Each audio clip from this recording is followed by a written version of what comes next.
त्वमेव माता च पिता त्वमेव, ये बात सच्ची है कि झूठी? बोलो, सच्ची है, झूठी तो नहीं? आप कहेंगे झूठी है। भगवान से तो कहते त्वमेव माता च पिता त्वमेव, मैया बाप घर में, मित्र भी अलग है, धन भी अलग है, सगे संबंधी भी अलग है। इस आशय से ये बात नहीं कही जा रही है। इस आशय को लेकर ये बात कही जा रही है कि वस्तुतः पिता के रूप में कौन है, ये ध्यान देने की बात। पिता के रूप में कौन है?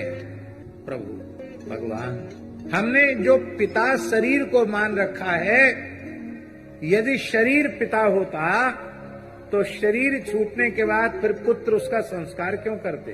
तो शरीर पिता नहीं है, शरीर के भीतर अवस्थित जो शरीरी आत्मा है वो पिता है। वो आत्मा कौन है? श्री कृष्ण है, श्री राम है। तो बोलो, भगवान पिता हो गए कि नहीं? भगवान माता हो गए कि नहीं? भगवान भाई बंधु हो गए कि नहीं?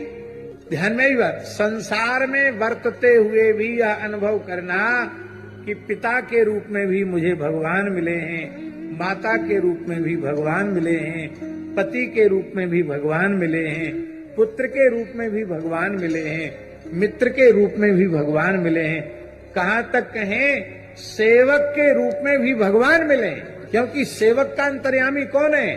परमात्मा। देखो भगवान कितने दयालु हैं। हम अपना काम स्वयं नहीं कर सकते तो भगवान सेवक का रूप धारण करके आ गए। और महाराष्ट्र में पैठण में संत श्री एकनाथ जी महाराज के यहाँ ठाकुर जी 36 वर्ष तक नौकर बन के रहे। कितने वर्ष तक?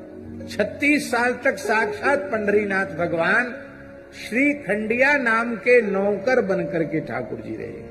तो सब कुछ हमारे भगवान है, बस ये स्वीकार करो। व्यवहार तो शरीरों से हो रहा है, पर केवल शरीरों को मत देखो, व्यवहार शरीरों से करो और दृष्टि शरीरी परमात्मा पर रखो, तो आपको रोना धोना नहीं पड़ेगा।